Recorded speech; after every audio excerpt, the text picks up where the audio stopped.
Bismillahirrahmanirrahim.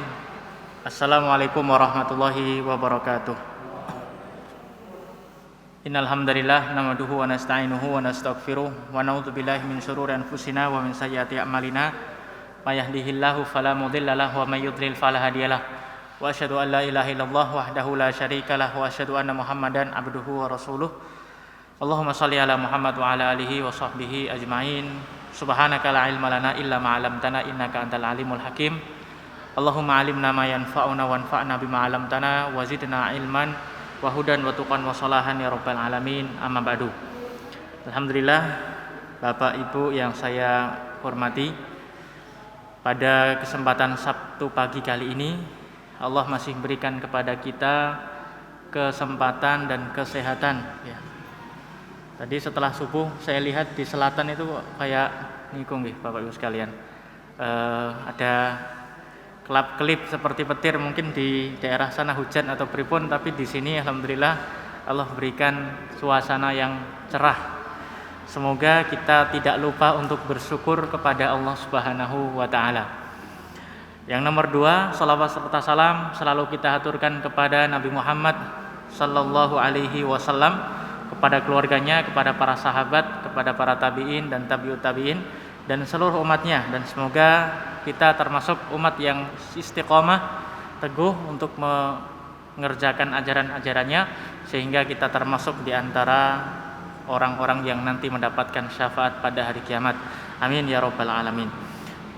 Bapak Ibu rahimakumullah, kita lanjutkan kembali memurajaah mengulang hadis-hadis yang berbicara dengan tema siam berpuasa. Nah, kita sekarang di hari yang ke-8. Coba kita bahas dan ulas hadis-hadis tentang Ramadan yang itu terdapat dalam buku yang sama yang biasa kita bahas, kitab Riyadhus Shalihin karya Imam Nawawi rahimahullah. Beliau membawakan hadis wa an Abi Hurairah radhiyallahu anhu. Niki hadisnya dari Abu Hurairah radhiyallahu anhu.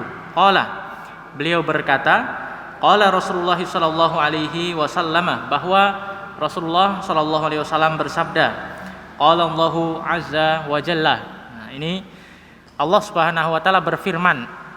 Yang pertemuan sebelumnya kita jelaskan bahwa ini merupakan hadis qudsi, Ini hadis qudsi artinya hadis yang diriwayatkan Rasulullah sallallahu alaihi wasallam dari Allah.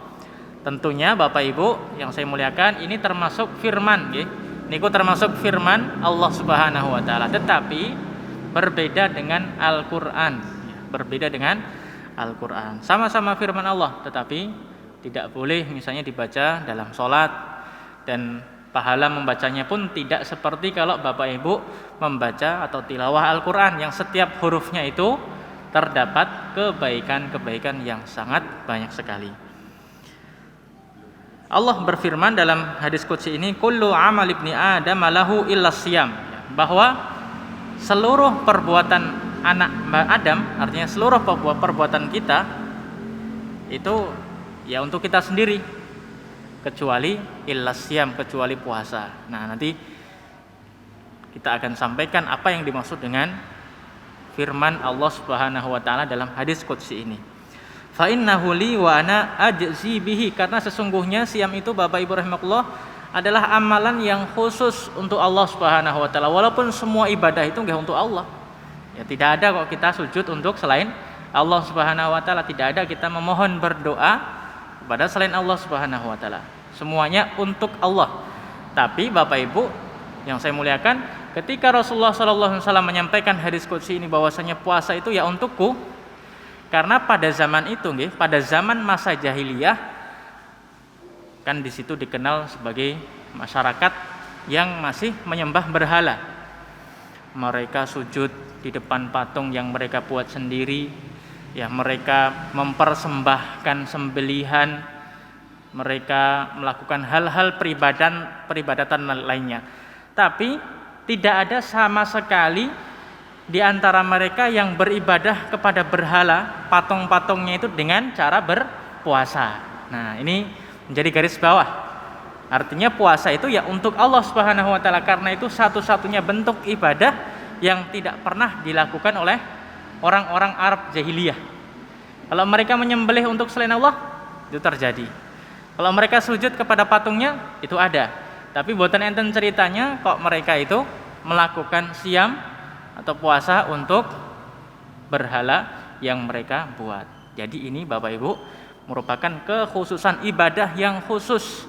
Oleh karena itu Allah Subhanahu wa taala balas dengan pahala yang tidak diketahui oleh siapapun, bahkan malaikat boten dikasih tahu. Fa innahu li wa ana ajzi bihi. Karena setiap perbuatan manusia Bapak Ibu rahimakumullah pasti akan dibalas minimal 10 kali lipat. Sampai 700 kali lipat atau kelipatan yang Allah sendiri yang tahu. Tapi puasa ini menjadi suatu ibadah yang istimewa. Allah Subhanahu wa taala akan lipat gandakan dengan kelipatan yang sangat-sangat banyak sekali. Innama yuwaffas sabiruna ajrahum bighairi hisab. Karena siam itu termasuk ibadah yang di situ terdapat nilai sabar, maka orang yang sabar ketika siam, Bapak Ibu yang siam sabar, maka insya Allah nanti akan dilipat gandakan pahalanya dengan banyak sekali. Dan itu nanti akan diberikan kebahagiaan. Lis-shaimi farhatani, sesungguhnya bagi orang yang siam itu memiliki dua kebahagiaan. Farhatun idza aftara inda fitrihi. Yang pertama Bapak Ibu adalah kebahagiaan ketika di dunia. Bapak Ibu sejak subuh tadi sampai nanti maghrib kemudian mendengarkan azan, maka itu kemudian kita berbahagia, kita senang bisa menyantap makanan lagi yang sebelumnya tidak diperkenankan. Nah, itu disebut sebagai farhatun ula, kebahagiaan yang pertama di dunia. Sedangkan yang farhatun tsaniyah, kebahagiaan yang kedua adalah kebahagiaan ketika bertemu dengan Allah Subhanahu wa taala dengan pahala yang sangat banyak, dengan keistimewaan yang luar biasa besarnya dari Allah. Semoga kita termasuk orang-orang yang nanti mendapatkan dua kebahagiaan itu dan bisa menjadikan puasa sebagai amalan yang memberatkan timbangan amalan kita. Amin ya rabbal alamin. Makatan Bapak Ibu rahimakumullah, kita cukupkan. Wallahu alam wa sallallahu wasallam ala nabiyina Muhammad wa ala alihi wa sahbihi ajmain. Wassalamualaikum warahmatullahi wabarakatuh.